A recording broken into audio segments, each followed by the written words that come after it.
Kweduno mabuja akanaka tauya nhau dzanyasi zuva rechigumi nopfumbamwe mwedzi uno wa Gumiguru. Tiri kuerenga makore 45 kubva pabhombiwa nzvimbo yomukushi yaive noharwe rusununguko rweboka rozipura kuti mweya yawo irambe yakazorora murugare. Zvakaitika mugore ra 1978 ipapawo pokare nyasi gore ra 1986 makore 34 apfuura. Samora Machel ndipo akagwarashiwa nondege yakagwisiwa nomabhunu muSouth Africa. Idi zvakaita kuoma. Tikuramba tichiti mweya wache urambe wakazorora murugare. Nhau dzanyasi mapurisa aita pokare zvaajaira kuita zviya zvokurambidza bato roCCC kuita zvokuratidzira zvarinenge richida. Nyasi kuguta roBulawayo wanyepiwa kuti huiba palibe munhu ari kubvumiwa kuratidzira. Kwai zvamuri kuda kuratidzirazvo zviri kupokana nomutemo, asi waribe kunyepa kuti mutemo wacho ngopi uri kuvhiringana nazvo. Idi zvakaita kunyangariwa. Apawo bato roArtus kureketa kuno rakatomirira kutoti rione kuti riri kubvumiwa chere kuti riite kuratidzira rakaita kutsigirana nevanhu vePalestine zuva rochi24 mumwedzi uno. Rekai tigoona kuti mapurisa ayo achavabvumidza chere. Apa iwo agotoreketa kuti aiwa tinoda kuti tibvumidziwe kuratidzira tichisapota nokutsigirana nevanhu vePalestine nokuti hurumende yedu inozikanwa kuti inosapotana nawo. Rekai tigoona kuti zvinopinga zvichipera sei ipapo. Tinenge tichikunyepai. Kumwe kuita kunoratidza kutoti zvinhu zvinokona kutekerera zviri nani uye pokare kuti kuzvido zvevanhu zvinokona kuita zvakanaka. Kanzuru yomurehwa kureketa kuno yakureketa kuti yanyorera gurukota rinoringa nezvekutongewa kwematunhu tsamba yokutoti ibvumiwe kukwereta miriyoni romari yokuAmerica kuti igotenge michina yakawanda yekunadzira nayo migwagwa. Tikuramba tichizvitenda izvi tichiti dai wokwedu wachiitawo kuona kwakadari. Peno dai buja yakatoita kubudirira kuno munoramba mundori mega muchindoreketa nokuringa zvinoitirwa kwevamwe. Kweduno kunenge kuribe chinhu. Rekai tigoona peno wachachinjawo maitiro waona izvozvi. Magweta anoira kodzero dzevanhu weZimbabwe Lawyers for Human Rights kureketa kuno wagotekaira kuenda kumvurwi kotumiririra Tendai danda jena. Uyu anga ari kunzi kwaye akapiwa mhosva yekuti agobvarura mapepa aID opasa rudzopa. Kuno mhosva yacho yataiwa kure nodare. Tikuramba tichizvitenda. Apawo guta roHarare wagobatsira rimwe gweta rinozikana nokuti Kenya's Shonai. Kwaipapa ragweta mutsepwede rikagoshora nokumhura mutungamiri wenyika. Mhosva yacho paribe mhosva asi mapurisa anenge ari kutomiramira. Ipapa paatomirira kuti azoendesiwe kudare dzimhosva asi tiri kundofara kuti aburitsiwa mujere maanga arara usiku ubodzi. Izvozvo magweta anoira kodzero dzevanhu aiwa waita tuzvinu. ZBC kambani yonhau yoZimbabwe yaareketa ipapa mureketo wavhundutsa vanhu kuburitsa kwayaita. Yaburitsa ichitoreketayo kutoti iri kupa mhosva kuvanhu vari kumangara nyaya dzekuti vari kubatiwa zvisiri izvo panyaya dzobonde kumabasa. Ipapa zvichienderana nokumisiwa basa kwaRobson Mhanduwe pamwedzipo naiye witness. Ipapa wabva watoreketa akatoti kwai vanhu vari kuramba vachimangara zvokuti vari kumanikidziwa nokuvhiringidziwa mune zvinhu zvinochokuita nokukumbiwa bonde wari kubasa. Kwai ipapa wari kuda kuedza kuvhiringa kudekara kuri kukambani yoZBC. Mashura akadandiwa komana. Kune chinhu zvini chinoburika ipapa. Zvatopachena uroti wese wairiwa ari kunenedzewa mhosva wachandoburika waribe kana mhosva.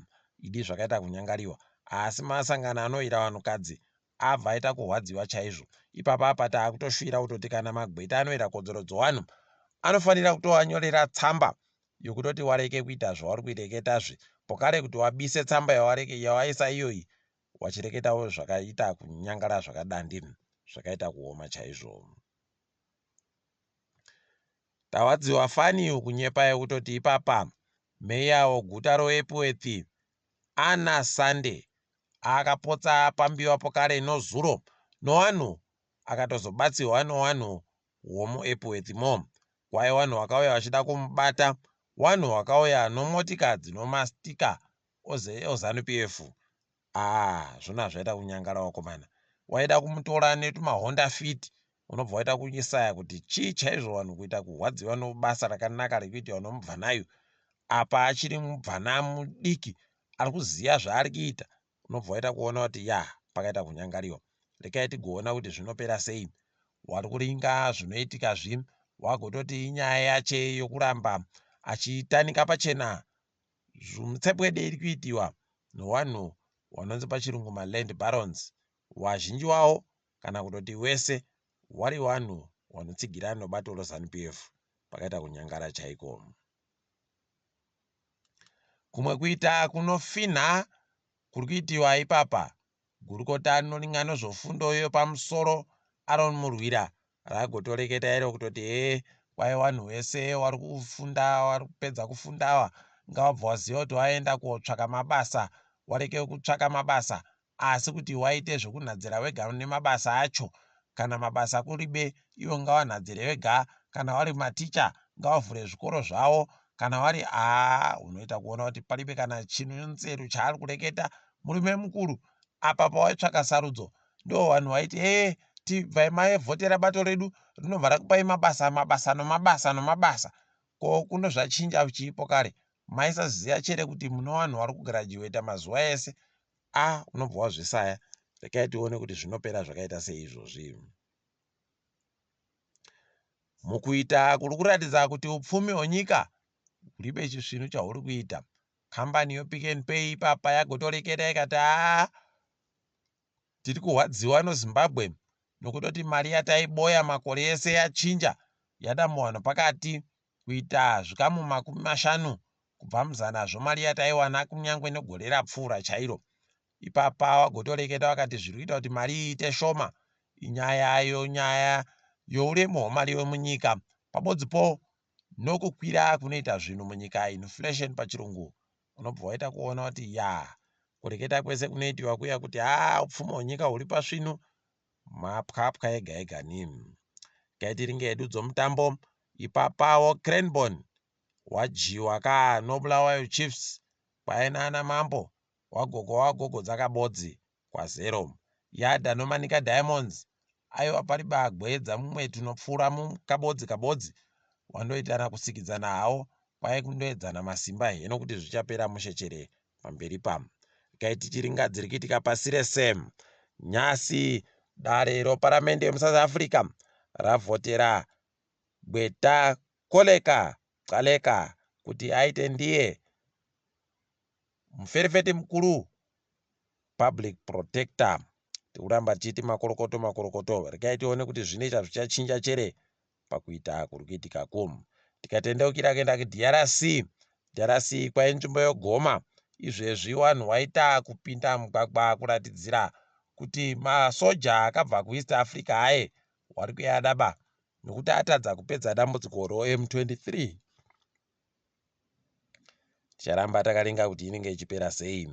Tikapfuurira kuenda kuUganda kwai izvezvi kambani yondege yeUganda Airways yatotanda kuenda nzvimbo yeNigeria. Wakuita kunota mari manje kuenda kuNigeria.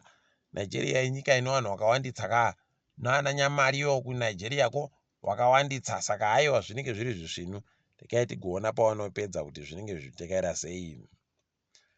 Tikabhodha pakare kuenda kuKenya kwai izvezvi hurumende yeKenya yakutoendesiwa kudaro dzimhosva nomudzimai waAshad Sharif okuPakistan akagwarashiwa nemapurisa okuKenya.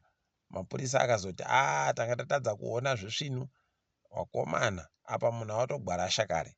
Ndipo unotoona kutoti pakaita kunyangariwa. Rekai tione kuti ichapera yakaita sei iyoyi.